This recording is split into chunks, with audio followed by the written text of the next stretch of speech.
నా భక్తి ఎట్లుండేదంటే 2001 మేలో నేను పూర్తి చేశాను. నాకు సర్టిఫికేట్స్ వచ్చేసరికి ఆగస్ట్ కల్లా నా చేతిలో బీటెక్ సర్టిఫికేట్ ఉంది. సెప్టెంబర్‌లో అమెరికా వరల్డ్ ట్రేడ్ సెంటర్ మీద బిన్ లాడెన్ బాంబులేసిండు. కంప్లీట్ సాఫ్ట్‌వేర్ రంగం అంతా కుదేలైపోయింది. మా కాలేజీలో టాపర్స్ కూడా రోడ్డు మీద ఉన్నారు. నేను మాత్రం ఇంజనీర్ అయినా. ఎందుకంటే నేను సాఫ్ట్‌వేర్ ఇంజనీర్ కాదు కాబట్టి నేను త్వరగా గవర్నమెంట్ ఆఫీసర్‌గా నేను కోర్‌లో వెళ్ళిపోయినానండి. నాలో భక్తుడు బయలుదేరిండు, వీరుడైన భక్తుడు. నేను హిందూ ఫెయిత్‌లో ఉండగా నేను నేను అందరి దేవుళ్ళకి దేవతలకి పూజ చేస్తూ ఉండేవాడిని. ఒక్క దేవుడిని కూడా వదిలేవాడిని కాదు. రాజమండ్రి పుష్కరాలు జరుగుతున్న టైంలో ఇప్పుడు మళ్ళీ పుష్కరాలు రాబోతున్నాయి. నేను ఈ రాజమండ్రి ఘాటి ఏరియాలో ట్రావెల్ అయ్యేటప్పుడు ఒక గుడి కనపడింది. ఆ పేరు, మేము తెలంగాణ వాళ్ళం కదా, ఆంధ్ర దేవుళ్ళు మాకు పరిచయం లేదు అప్పుడు. మీకు అర్థమవుతుందా? ఆంధ్ర వాళ్ళకి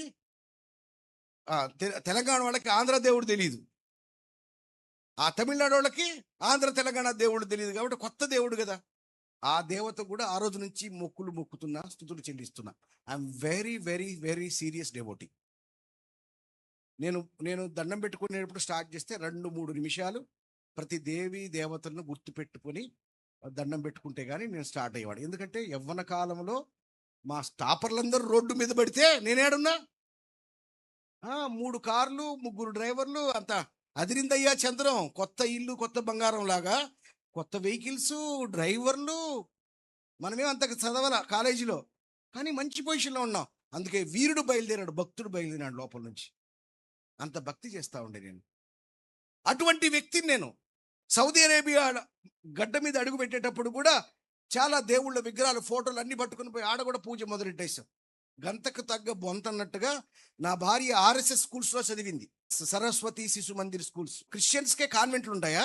ఆ మందిరాల్లో ఈ మేడం గారు శ్లోకాలు కంఠస్థం. నాకు మేము పెళ్ళైన కొత్తలో పాడుతూ ఉండేది హిందూ పాటలు, రక్తం మరిగిపోతుండేది.